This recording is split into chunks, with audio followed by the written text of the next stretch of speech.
자, 우리 마태복음 156번째 시간입니다. 156번째. 우리가 지난 시간에 인간의 연약함의 모습 안에서 인간들은 세상의 죄악 가운데 살아가는데 네 가지 어떤 분류, 네 가지 형태로 분류할 수 있다. 그래서 사탄형과 에서형과 유다형 그리고 야곱형 그랬죠. 그래서 우리가 사탄형과 유다형을 배웠고 세 번째 이제 에서형인데 에서형에서도 우리가 지난 시간에 세상의 그런 어떤 모습 안에서 성공과 그리고 모든 권세를 위주로 살아가는 우리들의 모습을 살펴보았습니다. 그래서 오늘은 에서형 2부가 되겠는데 자, 오늘은 우리가 마태복음 10장 1절과 7절 그리고 베드로후서 2장 20절에서 22절까지 두 부분을 함께 봉독해 보도록 하겠습니다. 우리 같이 봉독합니다. 예수께서 그 12 제자를 부르사 더러운 귀신을 쫓아내며 모든 병과 모든 약한 것을 고치는 권능을 주시니라. 하면서 전파하여 말하되 천국이 가까웠다 하고 베드로후서입니다. 만일 저희가 우리 주 되신 구주 예수 그리스도를 알므로 세상의 더러움을 피한 후에 다시 그 중에 얽매이고 지면 그 나중 형편이 처음보다 더 심하리니 의의 도를 안 후에 받은 거룩한 명령을 저버리는 것보다 알지 못하는 것이 도리어 저희에게 나으니라. 참 속담에 이르기를 개가 그 토하였던 것에 돌아가고 돼지가 씻었다가 더러운 구덩이에 도로 누웠다 하는 말이 저희에게 응하였도다. 아멘.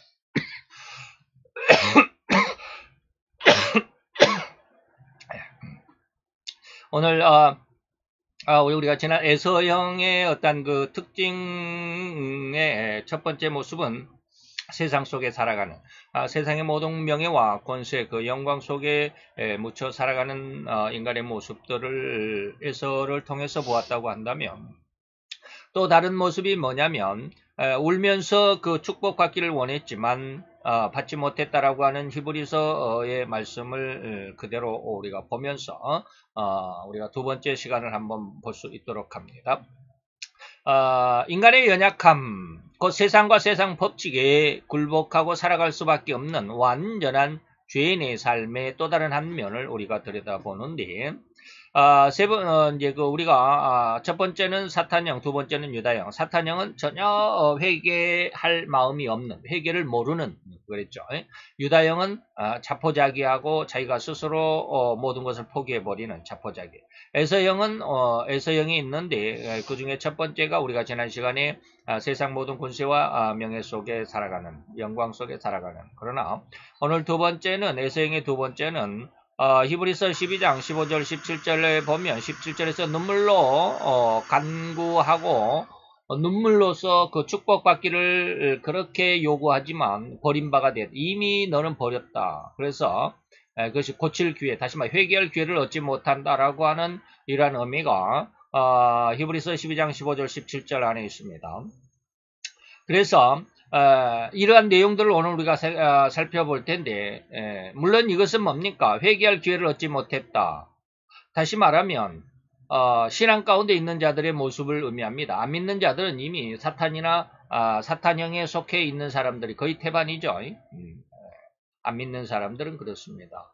하나님을 결코 알려고도 하지 않는 그런 모습이죠. 그러면 이제 유다형은 예수를 믿는 사람인데 또 에서형도 예수를 믿는 사람인데 세상 속에 살아간다거나 오늘 두 번째는 예수를 믿는 사람인데 회개하는 것 같지만 회개를 하나님께서 연락하지 않았다라는 그런 내용이거든요. 왜 하나님은 회개하는 자들은 다 용서하신다 했는데 하나님은 받지 않는 그런 회개가 있을까라고 하는 것이죠. 오늘 굉장히 어떻게 보면 중요한 내용이기도 합니다.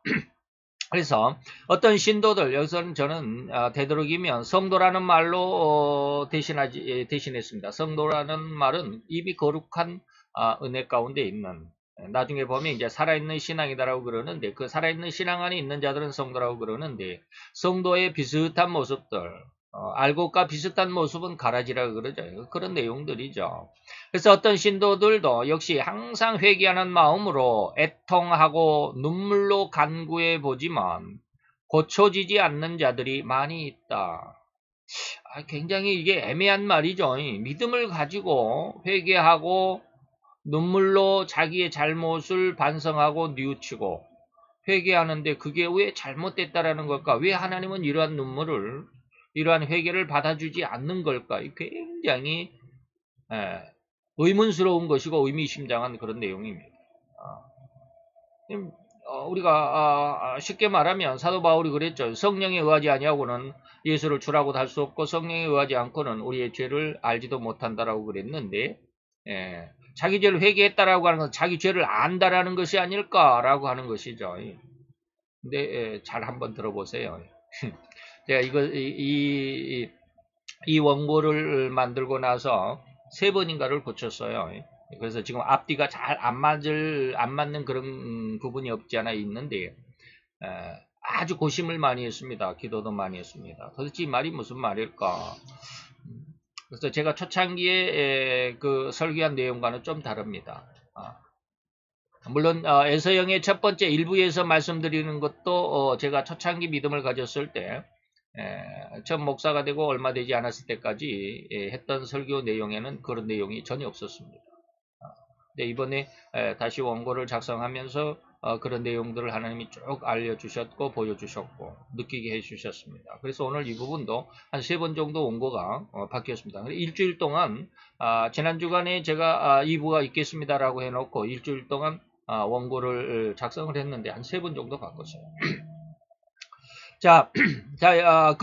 그게 뭐냐면 바뀔 수밖에 없었던 그 내용들을 고민하고 또 기도하고 하다 보니까 이런 내용이 아닐까라고 하는 것으로 바꿨는데, 솔직히 말해서 오늘 이 설교는 100% 옳다라고 저는 말할 수 없습니다. 그러나 거의 한 80%, 85%는 맞을 것이다.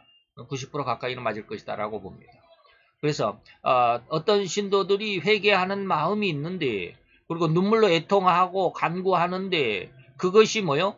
그러한 그 회개와 반성이 돌이켜지지 않는다. 다시 말해 고쳐지지 않는다. 이게 도대체 무슨 말일까? 하나님은 우리의 마음을 너무나도 잘 알고 있기 때문에 이런 말씀을 하시는 거거든요. 자, 이 같은 사람의 습성은 다시 말하면 육신적이고 세상과 세상 법칙을 따라가는 습성의 삶이었다라는 것은 이미 지난 시간에 알아봤습니다. 이어서 오늘은 반복해서 죄악 가운데 살아갈 뿐인 인간의 연약성에 대해서 살펴봅니다. 그래서 회개해보지만 또 애통해보지만 눈물을 흘려서 하나님 앞에 잘못했다라고 용서를 구해보지만 용서받지 못했다라는 그런 내용이죠. 그래서 반복해서 그 죄악 가운데 살아가는 인간의 모습들. 인간은 왜 이렇게 연약할까? 눈물로 회개하고 다시는 죄악 가운데 들어가지 않겠다라고 했는데 또 죄악 가운데 들어가는 그 연약한 인간의 모습. 너무 안타까운 모습이죠. 간절히 애절하고 애걸복걸했는데도 불구하고 회개가 되어지지 않는다면 굉장히 불행한 사건이 되겠죠. 차라리 오늘 이거 베드로가 말하는 것처럼 차라리 뭐라고 그랬느냐면 처음부터 하나님을 알지 못했더라면 그런 애걸복걸하고 하나님 앞에 막 눈물로 호소하고 회개하는 것 같은 그런 시간은 없었을 거 아니야. 속 편하게 그냥 지옥에 갔을 텐데 말이죠. 세상에 사는 육신의 삶이라도 평안하게. 그러다가 영원한 지옥의 형벌에 들어가게 되는 이런 모습이 물론 사탄형 속에 가장 특징적으로 나타나 있습니다. 세상을 아주 그냥 자기 멋대로 살아가잖아요. 아주 장담하고 혼장담하고 아주 그냥 승승장구하는 모습으로 살아가지만 회개를 모르니까 영원한 지옥의 형벌 속에 결과는 맞을 수밖에 없다라고 하는 것이죠. 네. 자, 인간의 영약성을 한번 봅니다. 과연 인간의 연약성이라는 말의 이 의미가 오늘 이 부분에서는 어떤 의미를 가질 수 있을까? 이 질문의 직접적인 답은 저는 반드시 필연적이라고 제가 철칙이라고 이렇게 말씀을 했는데 누가복음 4장 5절 7절까지입니다. 다른 데서 찾지 말기를 바란다 이 말입니다. 누가복음 4장 5절에서 7절 보면 예수님의 앞에 예수님이 40일 금식한 후에 마귀가 나와가지고 3가지 시험을 하는데 그 중에 마지막 3번째입니다. 예수를 아주 이끌고 또 높은 곳에 올라가가지고 순식간에 천하만국을 보이면서 천하만국의 모든 권세 모든 영광을 다 내가 너에게 줄 건데 이게 원래는 내가 임시로 양도를 받았거든 이 말이야. 이것은 내게 넘겨준 거야. 내가 양도받은 거야. 원래 하나님의 것인데 내가 잠시 이 말이야. 그래서 네가 만일 나에게 절하면, 다시 말하면 사탄과 세상적인 방법, 이것은 뭡니까? 아까 제가 늘 말씀드렸던 세상과 세상의 법칙이라고 하는 것입니다. 세상과 세상의 법칙. 다시 말하면 세상 속에 사단의 방법 속에 살아가게 되면 그것은 뭐요? 사단이 나에게 절하면 이 말과 똑같은 것입니다. 세상과 세상의 법칙을 제가 뭐라고 그런다고요? 사탄은 나에게 절하면, 나와 동일시가 되면 이 말이야. 다 네 것이 될 거야 라고 하는 것이죠. 그 사단은 이 천하 만국의 모든 권세와 영광을 내게, 다시 말해 사단 자신에게 이미 하나님께서 내게 넘겨준 거야 라고 이렇게 이야기를 하죠. 근데 이거 쉽게 말하면 제가 늘 이야기했듯이 임시주인입니다. 임시주인, 영원한 주인이 아니죠. 그렇게 주장하고 있죠. 즉 인간이 에덴 동산에서 하나님께 범죄한 이후 모든 세상과 모든 인간들은 단 한 사람도 예외 없이 완전하고 완벽하게 사단의 수중에, 사단의 장중에 말이죠. 그 사단이 주인이 사단이 주인인 죄이죠. 죄는 사단이 주인입니다. 그래서 사단의 가장 강력한 무기는 죄인데 바로 인간은 그 죄의 종이 됐고 죄의 노예가 되어버린 그런 상황이 되어버렸습니다. 어디서? 에덴 동산에서. 그래서 이러한 죄에서 허리만큼도 벗어날 수가 없게 되어버린 이런 상황이 인간의 모습입니다. 그래서 늘 비참하다라는 말씀을 제가 드렸습니다. 그래서 그 어떤 사람 하나라도 결코 이 세상 곧 천하 만국에서의 명예와 영광과 권세와 성공을 지향하는 그 일념의 삶만을 살아갈 수밖에 없는 그런 인생이 되어버렸습니다. 이게 사단이 세상을 장악한 결과입니다. 인간이 죄로 떨어진 결과입니다. 하나님을 잃어버리고 세상에서 잘 먹고 잘 살겠다라고 하는 것입니다. 이게 천하 만국의 모든 명예와 영광과 권세와 성공, 다시 말하면 천하 모든 권세와 영광, 이것입니다. 곧 오로지 자기와 자기 가족들을 위한 인간들의 모습이 이거죠. 여러분들 한번 가만히 보세요. 어떤 사람들이건 간에 이제 얼굴이 막 쭈그러진 그런 어떤 이제 완전히 노년에 이런 사람들한테 가서 물어보면 자기 자식들에 대한 사랑이 어마어마하게 강력합니다. 그죠? 자식들을 위해서 그 엄청난 모진 삶을 살아왔고, 그 힘들게 살아왔는데, 이런 것이죠. 그러면서도 그 얼굴에 패인 주름 자국이 손 마디마디가 다 이제 닳고, 지문이 다 없어지고, 손가락이 굽고, 허리가 굽고, 그래도 후회하지 않는다라는 거예요. 왜? 내 자식들을 내가 다 잘 키웠으니까. 이건 뭐예요? 자기와 자기 가족들을 위한 그러한 삶만을 인간들이 추구하고 있기 때문에 그렇습니다. 그래서 명예와 영광과 성공을 위한 삶을 살아가는 이런 세상 법칙에서 허리만큼도 벗어날 수가 없는 인생이 바로 인간의 모습입니다. 이런 삶이 바로 인간의 연약한 삶인데 이걸 연약한 삶이라고 생각하지 않죠. 잘 살고 있다라고 생각하죠. 부모가 열심히 일을 하고 자녀들을 잘 키우는 것은 아주 세상에서 최고의 올바른 부모의 삶이라고 생각을 합니다. 근데 저는 지난 시간에 분명히 말씀드렸습니다. 그것이 너무 불쌍한 삶이다.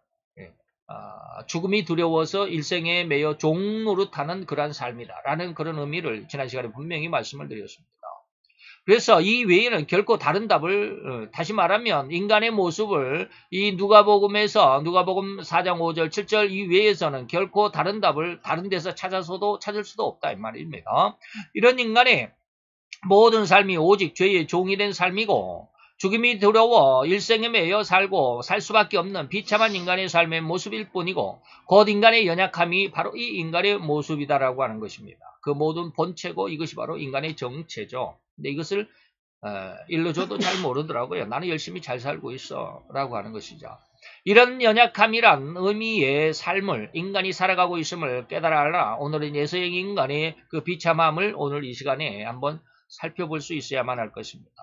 즉 인간이 어느 순간에 자기의 비참함, 곧 자기 죄악을 깨닫고 예수님의 십자가로 구원이란 사실을 깨달아서 신앙을 갖게 되어 구원을 받았을지라도 여전히 그는 아직은 보혜사 성령님의 3대 책망을 받기까지는 수없이 많은 시간과 세월을 살아가면서 죄의 종이 된 자신의 모습을 볼 수밖에 없다는 사실을 결코 잊지 않기를 바라고 또한 잊지 않으셨을 것으로 봅니다. 제가 늘 이야기를 하잖아요. 내가 예수의 십자가에 구원의 은혜를 얻었다 할지라도 나는 여전히 죄악 가운데 노출되어 있고 나는 여전히 죄를 지을 수밖에 없는 죄인일 뿐이다 라는 거 많이 말씀드렸죠. 바로 이때 바로 이러한 사실을 느꼈을 때 말이에요. 물론 불신자의 경우에는 이런 전제도 필요 없는 그런 삶을 살아가는 그 자체가 있지만 그러나 성도들은 바로 이것을 예수를 깨닫고 이 말이죠. 다시 말하면 성도일지라도 순간순간 자신도 알아채지 못한 상황에서 그전 이전의 습성을 따라서 살았는데 다시 말하면 세상과 세상의 법칙에서 이미 우리는 완전히 그러한 모습으로 그러한 습성을 가지고 예수 안에 들어왔지만 예수 안에 들어왔을지라도 여전히 그런 세상의 습성, 죄성은 가지고 있다 이 말입니다. 그래서 그것이 죄악일 수밖에 없는 그러한 상황이 수없이 우리의 삶의 순간순간 모든 삶, 숨 쉬는 것 한 순간순간마다 다 죄라는 것을 여러분들이 느낄 수가 있어야 합니다. 근데 아직 거기까지는 조금 멀었다 할지라도 이것을 깨달을 수 있어야 합니다. 그것이 아니면 비록 성도일지라도 자신이 너무 연약해서 다시 말하면 베드로와 같은 상황에 다닥칠 때가 있을 것입니다. 즉 스승인 예수님을 따라 죽는다라고 그래서 예수님을 부인하지 않겠다라고 호언장담을 했지만 베드로는 그날 밤을 넘기지 못하고 예수님을 3번씩이나 부인하고 저주까지 했던 이 연약한 모습, 죽기를 두려워해서 죽음이 무서워서 예수님을 부인했던 저주했던 이러한 베드로의 모습, 이러한 연약한 인간성, 바로 그런 상황에서 성도들일지라도 우리도 그런 상황이 다닥칠 때가 있다 이 말입니다. 그거 상당히 많습니다. 그래서 성도일지라도 삶의 여정에서 수없이 빈번하게 다닥치는 죄의 공격에 대항하지 못하고 그저 굴복하고 마는 이런 현실이 너무나도 많다는 것 우리가 기억할 수 잊지 않아야 됩니다. 근데 나는 예수의 십자가 안에서 이제는 죄를 용서받았기 때문에 나는 전혀 죄가 없어. 나는 의인이야 라고 이렇게 외치고 있는 이런 사람들 보면 참 안타까워요. 아직 죄성이 뭔지를 모르는 사람이에요. 그 사람들은. 그래서 사도 바울도 분명하게 로마서 7장 22절에서 23절까지 이야기합니다. 사도 바울이 이 말을 할 때는 초신자의 마음이 아니에요. 예수를 막 깨달은 그런 상황이 아니에요. 이것은 뭐예요? 한참 예수 때문에 쉽게 말하면 순교 직전에 바로 직전은 아니지만 사도 이제 사울이었던 사람이 사도 바울로 변화되어 가지고 순교를 향해서 그 삶을 살아가고 있을 최정점의 신앙의 삶에 있을 때 이 고백을 한 겁니다. 사도 바울이 신앙생활을 계속하다 보니까 뭘 느꼈느냐면 내 속 사람, 다시 말해 예수를 의지하는 믿음의 사람이 있는가 하면 이 믿음의 사람은 하나님의 법을 즐거워하죠. 그런데 내 그 지체 속에, 내 육체 속에 하나님의 법을 좋아하는 이 속사람 말고 또 다른 한 법이 내 마음과 또 다른 한 법이 있는데 그것이 내 마음의 법, 내 속사람의 법, 하나님을 즐거워하고 하나님을 기뻐하는 이 법과 늘 싸우더라 이 말입니다. 싸울 때마다 내 지체 속에 있는 죄의 법 아래로 나를 사로잡아가는 것을 내가 본다. 다시 말하면 내 지체의 죄의 법 아래로 끌어간다. 다시 나는 늘 죄악 가운데 넘어지고 쓰러지고 자빠지고. 사도 바울은 이걸 느끼고 깨달았던 겁니다. 그래서 뭐라고 그래? 오라 나는 공고한 사람이야. 나는 이 죄를 안 짓고는 살아갈 수가 없는 사람이구나. 이러한 사망의 몸에서 누가 나를 건져내고 구원해낼 수 있겠나? 라고 하는 겁니다. 이런 외침과 고백을 여러분들이 할 수 있어야 됩니다. 자기 속의 죄를 들여다보면 이러한 고백이 있습니다. 그런데 이러한 고백을 할 수 없는 사람들이 있어요. 자, 그런 것들을 앞으로 이제 말씀드린다 이 말입니다. 그런데 이러한 수없이 반복되는 상황에서 우리는 오늘 설교에 본 핵심을 밝혀볼 수 있기를 바랍니다. 즉 에세이는 오늘 2부라고 그랬죠. 그러면서 어떤 신도들 역시 항상 마음이 회개하는 마음으로 애통하고 눈물로 간구해보지만 고쳐지지 않는 자들이 많이 있다라고 했기 때문에 이 말과 오늘 사도 바울의 이 말과 굉장히 이게 매치가 안 되는 거예요. 이게 해석이 안 되는 거예요. 적용이 안 되는 거예요. 도대체 이 말이 무슨 말? 이 말이 있을 수가 없다라고 하는 거야. 자, 바로 여기에서 우리는 지난 시간에서요, 일부에서 말하는 그나마 명확하게 지난번에는 뭐 육신적인 것, 세상적인 것, 세상적인 어떤 명예와 권세 이런 것을 보면 명확하게 그거구나라고 명확하게 구분할 수 있는 근거는 있었지만 오늘 2부에서는, 에세형 2부에서는 이 신앙의 모습은 참으로 논란의 여지가 있을 것입니다. 자, 지금 제가 뭐냐면 믿음을 지금 강조하고 있기 때문에 그렇습니다. 자기 자신은 다 믿음이 옳다. 내 믿음은 정말 옳다라고 생각을 해요. 심지어는 유대인들이 다 그랬잖아요. 제사장들, 그리고 대제사장들. 그 대제사장이 그때는 2명이나 있었잖아요. 그래서 복수를 씁니다. 대제사장들, 제사장들 수없이 많고 서기관과 율법사들이 너무너무 많았습니다. 그들은 다 자기들이 옳다라고 했습니다. 예수님이 그 앞에 있었음에도 불구하고 예수님이 내가 하나님의 아들이라는 그 말 한마디를 그들은 이해하지 못했습니다. 그래서 대제사장이 자기 옷을 찢으면서 하나님 앞에 통곡하는 이러한 일까지 벌어지게 됩니다. 바로 이런 거예요. 바로 여기 우리는 그거 여기까지 했죠. 자, 그래서 바로 여기 지난 에세형 1부에서는 그나마 명확하게 구분할 수 있었지만 2부에서는 이 신앙의 모습은 참으로 논란의 여지가 있을 것이다. 여기까지가 했죠. 또한 혹여 자신의 신앙조차 오늘 이 말씀을 듣고 그러면 나도 계속해서 죄를 나는 깨닫고 있는데 라고 하면서 바로 이러한 오늘 이 말하는 에세형 2부에 말하는 여기에 해당하지 않을까 하는 우려감을 그리고 또 그런 두려움을 가질 수 있는 신도들이 있을 수도 있습니다. 많다라고 그랬는데 많습니다. 자, 그러면 그런데도 이처럼 오늘 반드시 이런 은밀한 구분을 오늘은 제가 들춰내야만 하고 들춰낼 수밖에 없는 우리 신앙계의 그런 어떤 신앙의 명확한 구분선을 여러분들에게 제시해 드려야만 하겠다라는 그런 것입니다. 다시 말하면 여러분들은 이것은 저는 이 마음이다, 이건 내 생각이다라는 걸 명확하게 구분합니다. 근데 여러분들은 구분할 수 있어요? 구분할 수 있으면 참 다행인데요. 이것은 내 마음이다, 혹은 이것은 내 생각이다라고 하는 이 두 마디를 여러분은 명확하게 구분할 수 있습니까? 어떤 것이 내 생각이고 어떤 것이 내 마음일까라고 하는 거예요. 내가 지금 생각하고 있는 것이 이것이 생각일까 마음일까? 이것이 생각일까 마음일까? 여러분은 구분할 수 있습니까? 자, 이렇게 구분하기가 쉽지만은 않은 것이 오늘 설교의 핵심입니다. 사도 바울은 오라 나는 공고한 사람이다 라고 말했던 것. 그래서 하나님 앞에 이러한 연락이 돼서 이제 로마서 8장 1절에서 보면 나는 예수 그리스도 안에서 전혀 이제는 죄와 사망의 법에서 이제 자유롭다, 해방되었다라고 이렇게 고백할 수 있는 사람이 있는가 하면 그 은혜 안으로 들어가지 못하는 사람들이 있다라는 거예요. 그래서 과연 신앙인지 아니면 감정인지를 구분하는 것이 오늘 본문의 내용이기도 합니다. 근데 저는 여기서는 이제 감정이란 말을 여기서 처음 한 번만 쓰고 감정이란 말은 여기서 다시 쓰지는 않습니다. 여러분들이 혼동할까봐. 성도 여러분들은 이제껏 신앙생활을 해오면서 과연 회개란 무의미가 무엇인지를 알고 계셨습니까? 회개라는 것은 뭡니까? 죄를 깨닫고 되돌이켜서 다시는 그 죄를 범치 않는 거룩함을 의미합니다. 그래서 교회 용어사전을 제가 한번 찾아봤습니다. 교회 용어사전을 보니까 회개라는 게 뭐냐? 회개는 죄를 포기하는 것이다.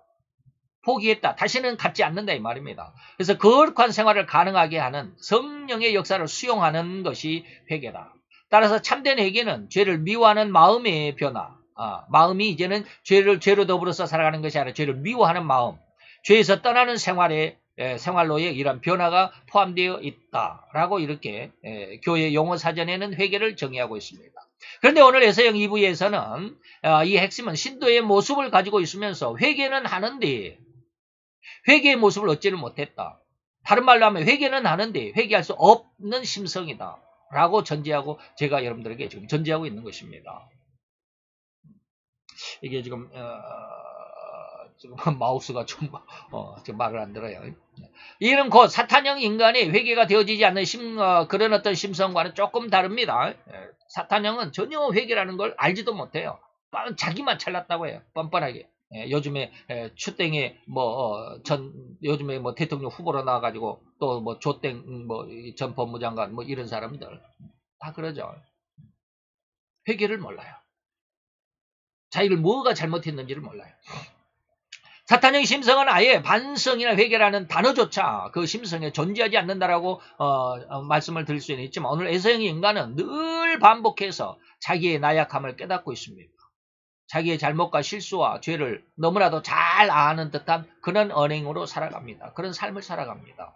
물론 여기서 유다형 인간은 그 잘못과 실수와 범죄의 자리에서 아예 자신을 구원받을 수 없다고 스스로 진단하고 포기하는 습성이었지만 에세형 인간은 그러한 자기 연약함에 곧바로 회개와 반성의 그런 무릎을 가집니다. 무릎을 꿇고 하나님 앞에 회개합니다. 기가 막히죠.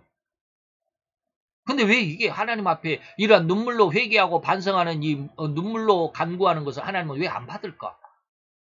성경에는 분명히 다 그런 걸 받는다고 하나님은 약속하셨는데.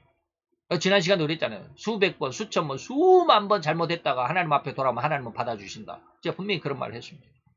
성경 전체적인 내용이 그겁니다. 근데 오늘 하나님은 이런 받지 않는 이런 무릎, 받지 않는 회개, 받지 않는 반성이 있다라는 겁니다. 엎드려 울면서 자기의 잘못과 실수나 죄를 고백하고 회개와 다시는 그러한 잘못이나 실수나 죄를 범하지 않겠다라고 굳게 다짐하는 것입니다. 그런 안타까운 것이 바로 여기에 있는데 그렇게 회개하는 눈물과 심정을 토로했을지라도 그가 기도를 마치고 현실로 돌아오면 다시금 그러한 실수나 잘못과 죄를 계속해서 반복한다는 것입니다. 고쳐지지 않는다라는 거예요. 오늘 핵심적인 중요 부분이 바로 그겁니다. 기가 막히죠. 도대체 이런 것이 신앙에 있을 수 있을까? 이렇게 눈물로 막 회개하는데 고쳐지지 않고 또 그런 어떤 죄악 가운데 살아갈 수 있을까? 전혀 뭐 회개했는지조차도 모를 정도로 그냥 예전의 모습대로 죄악의 모습대로 살아가는 사람이 있을까? 그런 사람이 너무 많습니다. 자, 아십니까? 이런 은행이 바로 외형적인 오늘 제 설교의 그 내용을 알 수 있는 핵심입니다. 다시 말하면 외형적인 신앙, 보여주기식 신앙이라는 것입니다. 즉 마음이 없으면서 마음이 없는데 이렇게 회개와 반성의 무릎을 가질 수 있을까? 근데 이런 사람들은 이렇게 합니다. 우리는 잘 이해가 안 되지만 이런 사람들은 합니다. 마음이 없으면서 합니다. 기가 막히네. 외형으로 주위의 모든 사람에게 자기의 신앙을 보여주기 위해서 한 쇼입니다. 속임수라는 것입니다.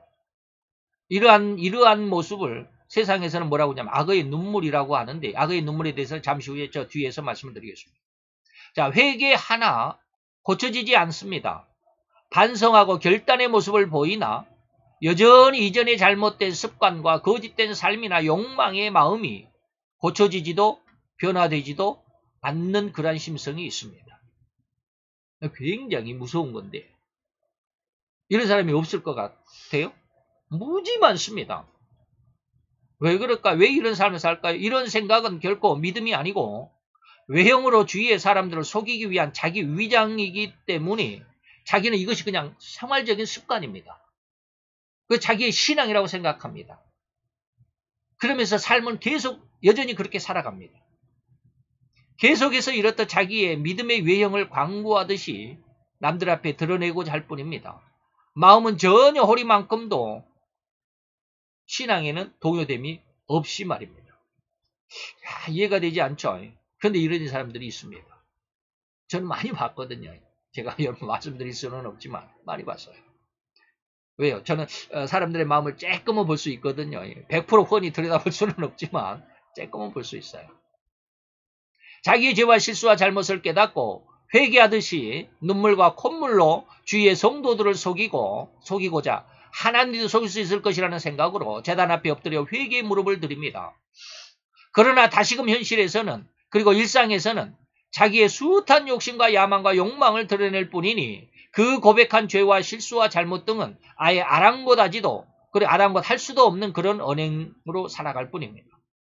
이러한 삶, 곧 일상과 신앙의 이중적인 삶을 계속해서 번갈아가면서 반복하는 이러한 삶을 오늘 에서영의 입으로 여러분들에게 말씀드리는 거예요. 눈물로 회개하지만 축복을 얻고자 눈물로 간구해보지만 얻지 못했다. 왜 그럴까요? 그런데도 안타깝게 이렇게 삶을 살아가는 자신은 전혀 이런 신앙과 삶이 전혀 어떤 이율배반적인 그런 삶이라는 것을 자기 자신은 눈치조차도 채지 못하고 오히려 자신은 온전한 신앙이라고 착각하고 있는데 더욱 불행한 사실입니다. 그러니까 이런 사람들은 그런 영적인 어떤 신앙을 볼 수 있는 눈을 가진 사람들이 볼 때는 너무 안타까운데 자기 자신은 그걸 볼 수가 없거든요. 그걸 느낄 수가 없고 깨달을 수가 없어요. 그러니까 자기는 너무 훌륭한 신앙이라고 자기 자신은 그렇게 생각하고 열심히 교회를 출입을 합니다. 세상이나 또 열심히 자기 삶을 살아갑니다. 이런 삶에서 베드로는 개와 돼지에 비유해서 외친 그런 경고입니다. 아까 우리가 본문의 말씀처럼 왜 이렇게 마우스를 바꿔야겠네. 자, 20절에 보니까 만일 저희가 우리 주 대신 구주 예수 그리스도를 알고 깨닫고 그것을 믿고 이 말이요.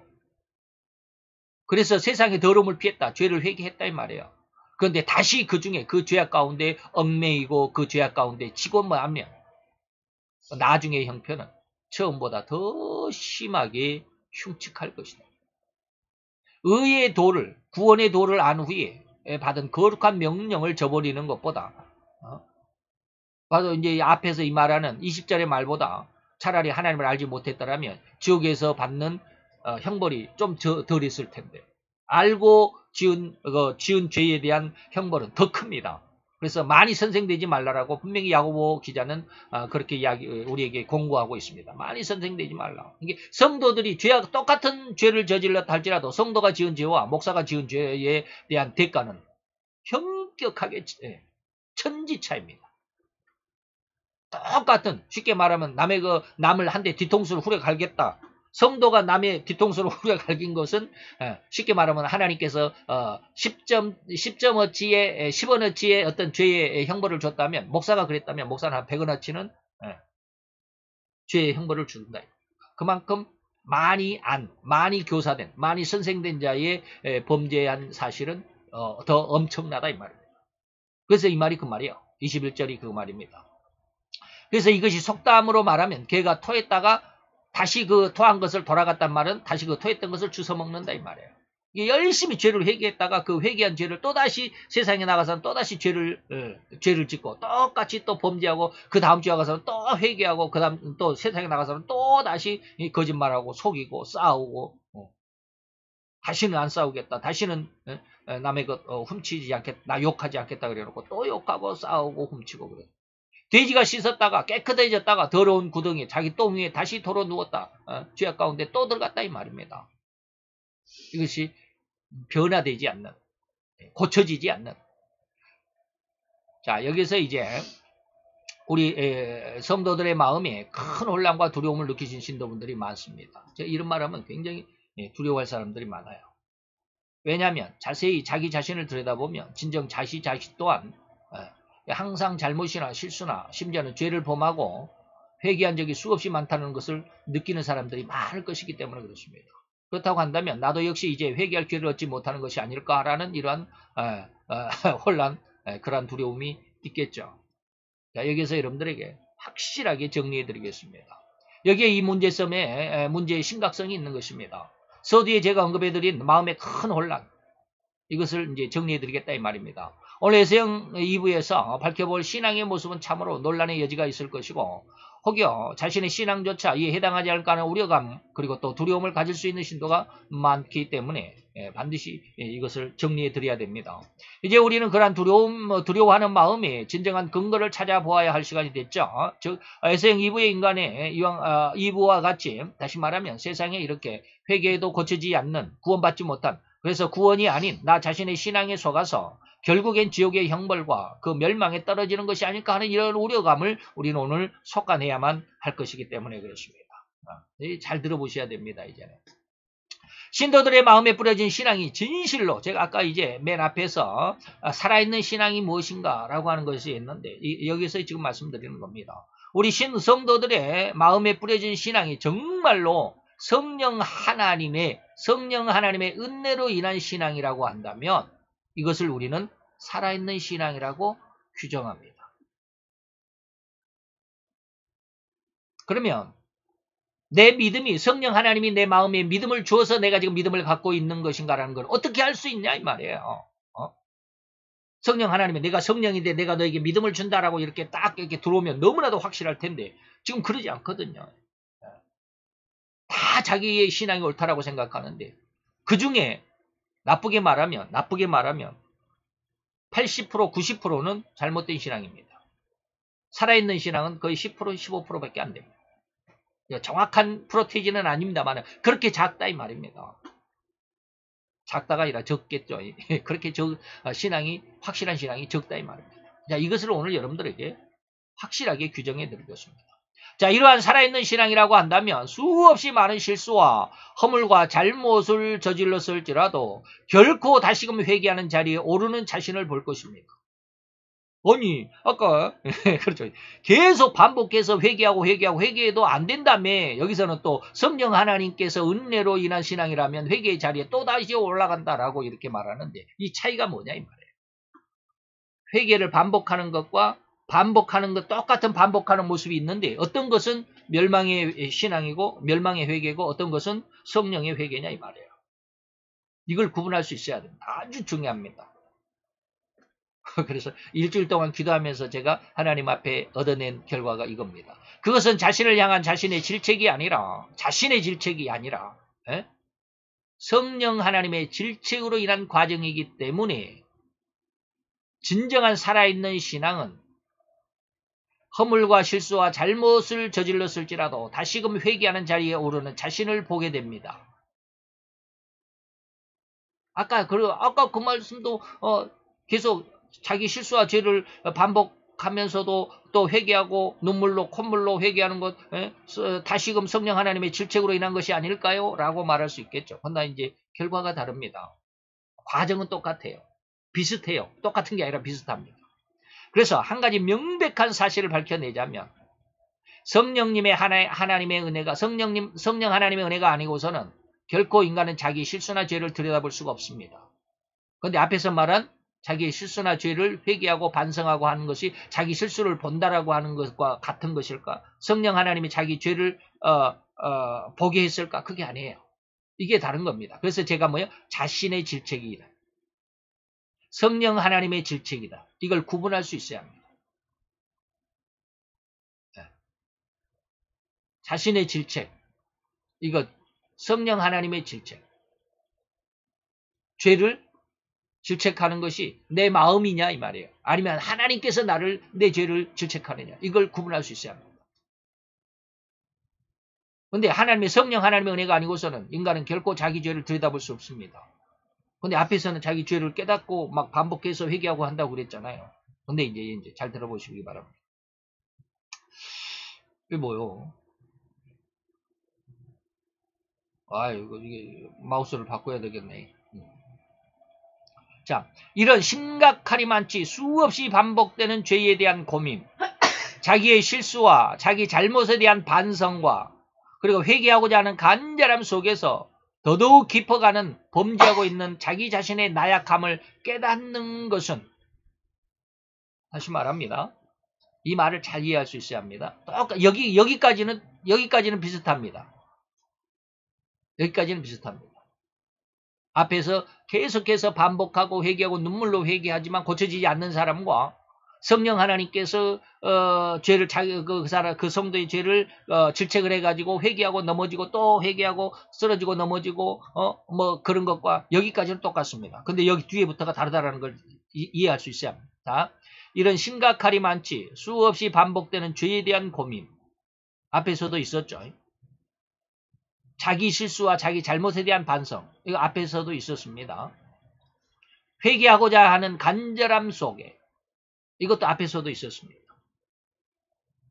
그런데 성령께서 성도를 질책하실 때는 뭘 하느냐면 이 간절함 여기까지만 하고 구원받지 못하는 에서영의 2부에 해당하는 사람들은 여기에서 계속 쳇바퀴 여기까지만 왔다가 이 간절함 속에 왔다가 그냥 다시 현실로 돌아가고 맙니다. 그러나 성령 하나님께서 질책하는 사람은 여기서 이 앞으로 더 나갑니다. 더 깊어가는 범죄하고 있는 자기 자신의 나약함을 깨닫게 됩니다. 자신의 질책을 받는 사람은 절대 자신의 나약함을 깨닫지 못합니다. 이게 다릅니다. 이게 과정은 거의 비슷합니다. 그런데 결과가 다릅니다. 그런데 성령 하나님께서 성도를 질책하는 죄를 질책할 때는 수없이 많은 이렇게 반복되는 죄에 대한 고민, 자기 실수와 자기 잘못에 대한 반성, 회개하고자 하는 이 간절함 속에서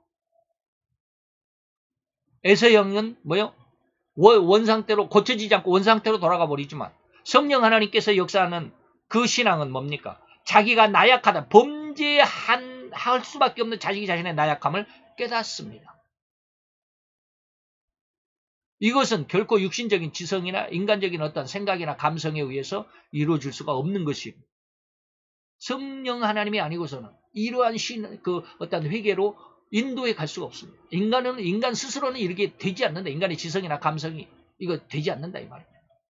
성령 하나님 우리 성도가 진실로 모든 죄악으로부터 홀이라도 남김없이 완벽하고 완전하게 해방되고 죄로부터 완전한 자유로움을 얻을 때까지 우리 자신의 심성 깊숙이까지 뿌리를 깊이 박히고 깊이 내리고 있는 이러한 죄악, 그 죄성의 근본 뿌리까지 책망하셔야만 했기 때문에 그때는 오랜 시간 동안 반복해서 성도의 마음에 아픔과 슬픔과 죄에 대한 심각한 고민과 죄를 미워하는 마음으로 이끌어 가시는 것. 이게 한순간에 성령 하나님께서 우리의 죄를 깨끗하게 정결하게 하시는 게 아닙니다.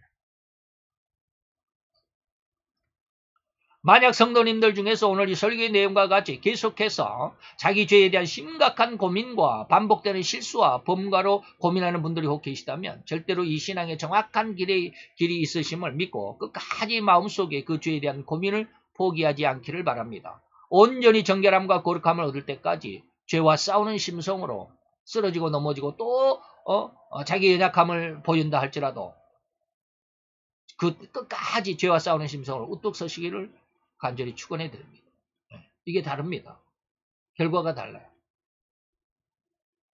이러한 과정에서 바로 예수님께서 십자가를 앞에 두고 제자들에게 보이사 성령님의 행하실 책망 세 가지 중에 그 첫째가 바로 뭐이다? 죄에 대한 책망이다. 이게 보이사 성령이 하시는 일이다.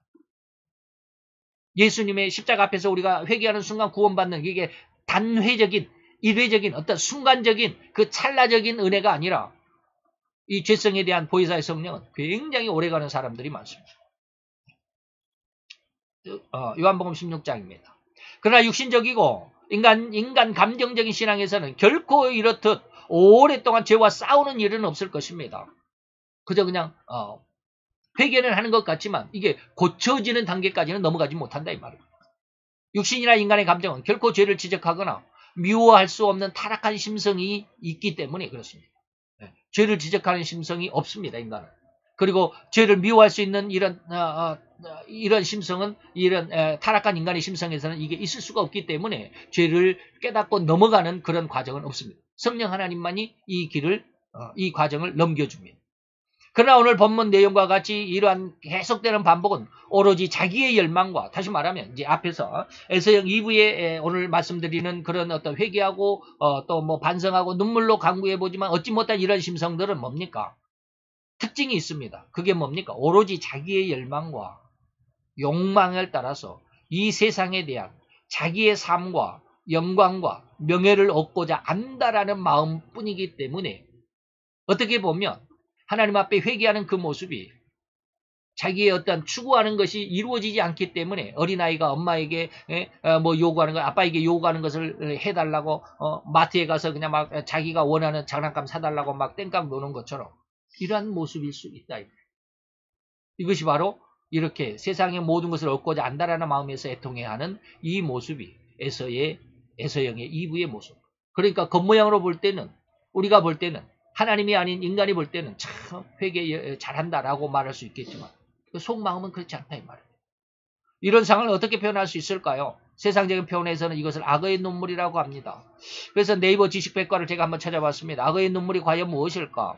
이게 거짓 눈물을 의미합니다. 거짓 눈물. 또 위선적인 행위를 일컫는 그런 용어입니다. 다시 말하면 이집트 나일강에서 사는 이 악어는 사람을 보면 잡아먹고 사람을 잡아먹는데요. 그리고 사람을 잡아먹고 나서 눈물을 자기에게 잡아먹힌 그 사람을 위해서 눈물을 흘린다라는 고대 서양의 그 전설에서 유래가 된 말이 악어의 눈물이라고 그럽니다. 그러니까 가짜 눈물이죠. 하나님 앞에서 지금 에서형 2부에 해당하는 지금 여러분들에게 설명해드린 이런 내용이 뭐예요? 전부 악어의 눈물이다. 하나님 앞에 자기의 욕심과 야망이 있는데 이것이 이루어지지 않기 때문에 계속해서 잘못된 것인지도 몰라요.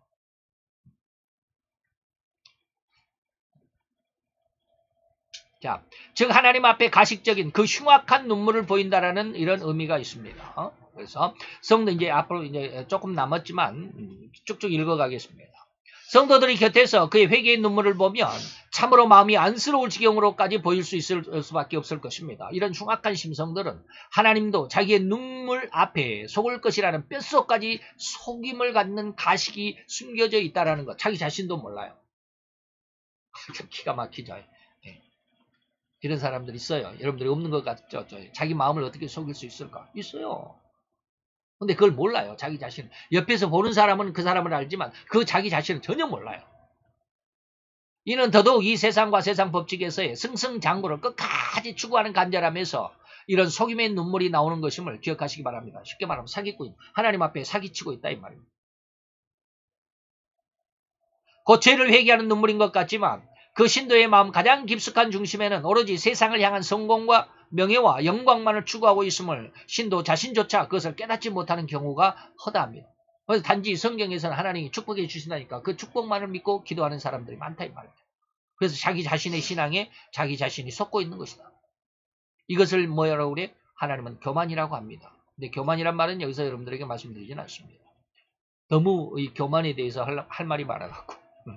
그래서 반복하고 회개할 기회를 얻고자 하지만 얻지 못했다거나 고쳐지지 않는 심성이라고 지적한 내용은 전적으로 죄에 대한 심각한 고민이나 고통을 의미하는 것이 아니라 세상에 대한 강한 욕망과 야망, 곧 천하 만국의 권세와 그 영광을 얻고자 한다라는 간절함의 표출을 의미하는 것이 그 차이라는 것을 기억해 주셨으면 좋겠습니다. 그래서 주님은 이러한 외형이 아닌 그 내면, 다시 말하면 하나님은 그 마음 중심을 보신다라고 선언했습니다. 우리 성도들에게조차도 그 마음 중심으로 해나가는 것이 옳다라고 증명해 주시기도 했습니다. 제가 다른 어떠한 말씀을, 성경 말씀을 인용을 하는 것이 더 옳겠지만 저는 이 말씀을 여러분들에게 제시합니다. 마태 18장 29절에서 35절까지 보니까 내 옆에 형제를 용서하라. 용서하는데 뭐요? 너희가 각각 그 마음 중심으로 형제를 용서하지 아니하면 그건 용서한 것이 아니다 이 말이에요. 기가 막히죠. 그래서 제가 이 말씀을 오늘 이 설교 원고를 쭉 정리하면서 정리하는 중에 하나는 이 말씀을 강하게 해줬어요. 다른 우리 인간의 하나님은 우리의 외형을 보는 것이 아니라 우리의 마음의 중심을 본다. 에스겔서에도 있습니다. 그 말씀 제가 여기 인용을 하지 않고 마태복음 이 말씀을 인용을 했습니다. 우리들은 뭐야? 우리의 형제들, 우리 친구들 때로는 용서는 하지만 가짜로 그냥 대충 겉모양으로 용서하는 경우가 있잖아요. 그것은 용서가 아니다 그랬습니다. 그래서 너희가 각각 그 마음 중심으로 형제를 용서해야만 그것이 진정한 용서가 되고 그 용서로 인해서 너희도 하나님 앞에 용서를 받게 될 거야 라고 하는 겁니다. 이제 우리 성도 자신의 마음의 중심에서 과연 무엇이 있는지 우리는 면밀하게 관찰하시고 깊이 숙고하며 고민하는 시간과 기도의 시간을 많이 가지기를 더욱 간곡히 부탁을 드립니다. 기도합시다. 할렐루야 주님, 오늘도 여호와의 귀한 사랑과 온총을 감사드리나이다. 주의 영광 앞에서 오늘 이 시간 우리는 너무나도 어려움, 아버지의 그 구분하기가 너무나도 힘들고 어려운 그 부분을 우리는 지금 지나왔나이다. 하나님 역사하시고 내를 도와서 우리로 인해서 우리 속에 들어있는 참으로 하나님의 성령, 내 하나님의 은혜와 아버지의 그 책망에 의해서 내 속에 들어있는 죄까지 들춰낼 수 있고 들여다볼 수 있고 이것을 아버지의 꺼내고자 한다라는 간절함이 있는 귀한 하나님의 아들과 딸들이 되게 하여 주옵소서. 오늘도 여호와의 영광의 빛이 우리 가운데 함께하게 하시고 또 하나님께서 인도하시며 또한 인도하심으로 인해서 보호하시는 그 귀한 인도와 보호를 느끼며 깨달으며 그 안에서 하나님을 찬양하며 영광을 돌려드릴 수 있는 귀한 삶을 살아가기까지 우리로 귀하고 가장 아름답고 가장 정결하고 아버지의 가장 거룩한 신앙으로 성장하며 자라갈 수 있게 도와주시옵소서. 예수 그리스도의 이름으로 감사와 기도드렸사옵나이다. 아멘.